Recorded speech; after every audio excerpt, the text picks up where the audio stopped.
Welcome to Your Bookkeeping Matters. I'm your host, Lisa Turner, a professional bookkeeper, registered BAS agent, and your small business cheerleader and mentor. I'm also a wife and mum to two little people. This podcast is for small business owners who want to manage their numbers the right way. It will be short and sweet episodes each week on business and bookkeeping matters in an easy to understand way with real quick tips or changes you can put in place, having a huge positive impact at the same time up-leveling yourself, so you can be in control and confident that you know your bookkeeping matters. Let's dive into this week's episode.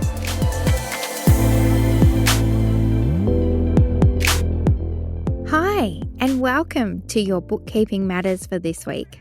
Well, bookkeeping the right way is a must for any business, but running an online store, Ecommerce, comes with its own set of bookkeeping challenges. There are things that are different or extra compared to traditional accounting, and so they have more things that need to be looked after to make sure nothing is missed or duplicated.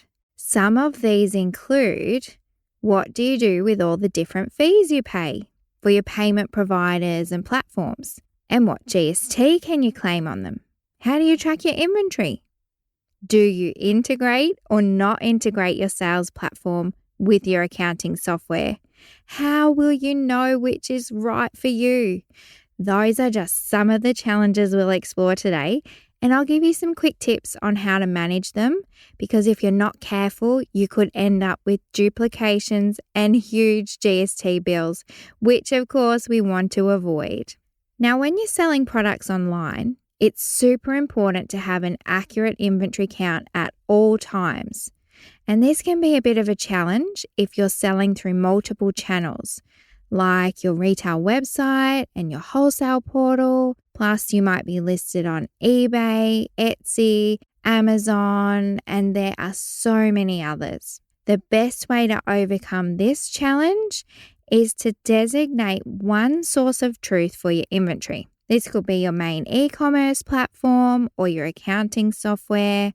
Whichever you choose, this then feeds into all the others. So if you have lots of channels and complex needs, it would really pay to have a tech stack or app specialist help streamline and set you up here, because there are so many different options out there.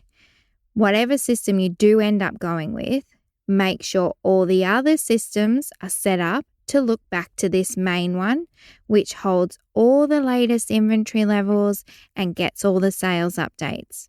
This way, you're not having to manually maintain or update each system and potentially oversell if for any reason one of them wasn't updated correctly. A quick tip on inventory accuracy is to do regular stock takes at least quarterly, and more often if you have lots of SKUs or high turnover items, or something that you do a lot of refunds or exchanges on, because most systems, while automated, do have some downfalls or manual steps in exchanges and refunds. And you might find your stock levels out slightly if anything goes wrong in the process with this. So doing the regular stock take will help you catch any discrepancies early on and keep on top of those inventory levels. You will also need an accurate stock level at the end of financial year for your bookkeeper or accountant.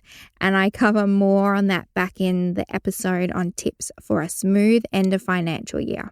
A super common mistake I see when e-commerce small businesses are DIYing their books is that they duplicate, or just as disastrous, completely miss including transactions. And this can happen in a few different ways. You might not have all your bank accounts in your accounting software. Now, what I mean by that is Stripe is a bank account and PayPal is a bank account. So you should add those to your software to more accurately record everything. They're not just a payment method. You need to think of them as a bank account. Well, because they are. They take payments for you, they hold your funds, and then send them to your traditional bank account, less any fees. You might be thinking, but I can see the deposit hit my main bank account, so I don't need to do this. I'm not missing anything. but you do need to. Adding these as bank accounts brings in all the individual transactions and the fees, which means you are correctly showing all your income and then all your expenses for those payment methods. If you don't, you have to make sure you manually add in any fees because you only get the net amount that lands in your bank, less the fees. So your sales or your income isn't showing the right amount until you add these fees in. And if you use PayPal to pay for expenses, which pretty much everyone does, those expenses won't be split out and shown because you're just seeing the total amount left over hit your bank, not the ins and outs. And there are other flow-on effects here, including GST over or underpaid. So that's how you can easily miss transactions by not seeing those individual line items on your PayPal and possibly showing some expenses that you paid, not adding the fees that were taken. There are heaps of other payment methods that also keep their cut before passing you the net amount into your bank. Think AfterPay, LayBuy, Shopify, all those alternative payment methods. And most of those fees can't be automated or integrated in any way. So you need to think for each one that isn't automated somehow, every month or every quarter, look up what those fees were, manually add in the fees expense, and increase your sales by the same amount. Now, this actually matters because if you don't make sure you're including all the fees, there's two issues. One, you can't see on your reports how much you've paid in fees. Secondly, your sales aren't correct. So if you need to use your revenue or your sales figures for anything like grant funding, other government initiatives, loans, tracking your sales to register for GST, anything like that, you're using the wrong sales amount.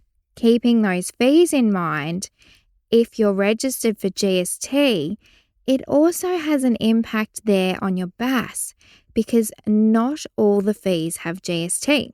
So if the fees, like PayPal fees, don't have GST in them, the expense is GST free, but you need to increase your sales and your GST on income. So when entering in all these fees, you need to check which ones do have GST and which ones don't.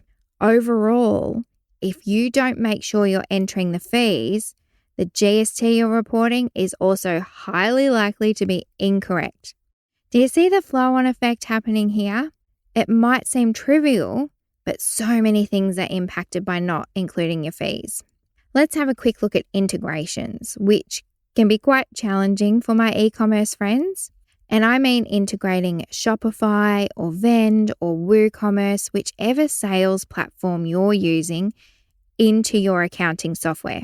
Not all, but lots of them can integrate to your Xero, for example, which is fantastic if you know what you're doing. If you don't, it can go horribly wrong.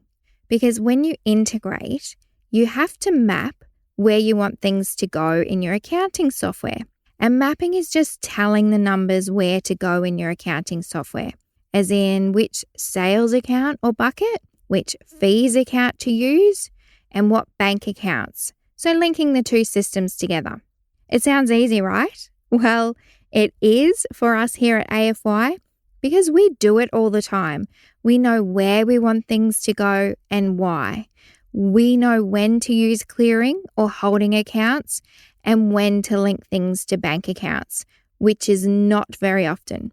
It nearly always should go to a clearing or holding account where it waits for the matching transaction to come in on your bank statement.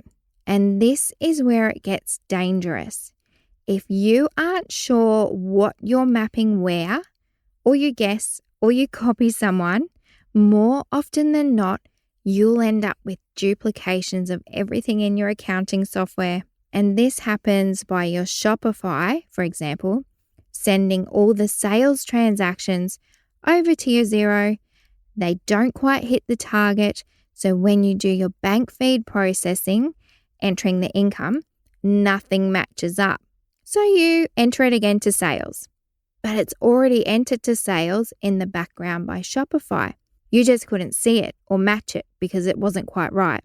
Hello, duplicate sales, doubled GST, and mismatched transactions piling up everywhere in the back end.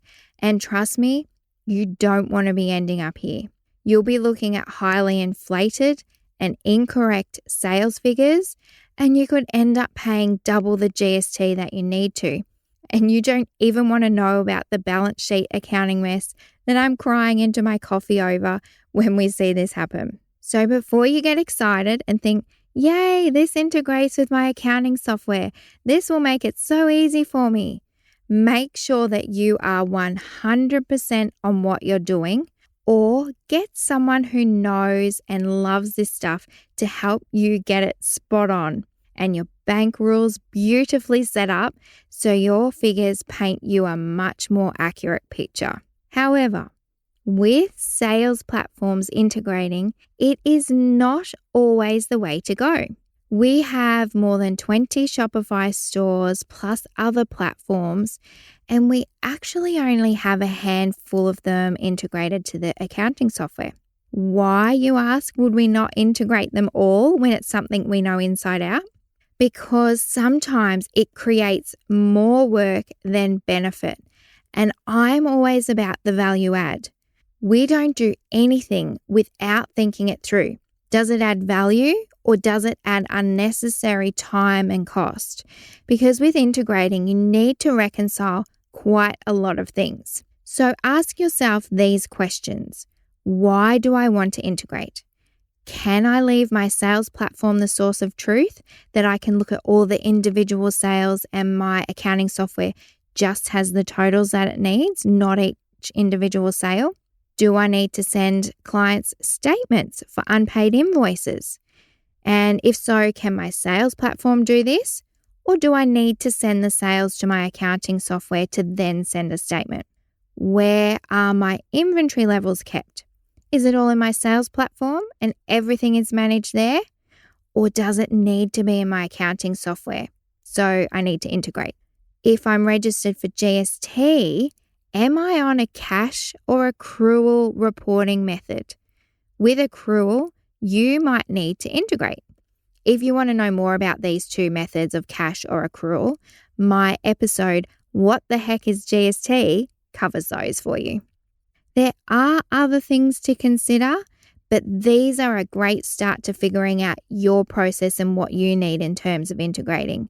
And if it all sounds way too hard, enlist the help of a professional to get it right.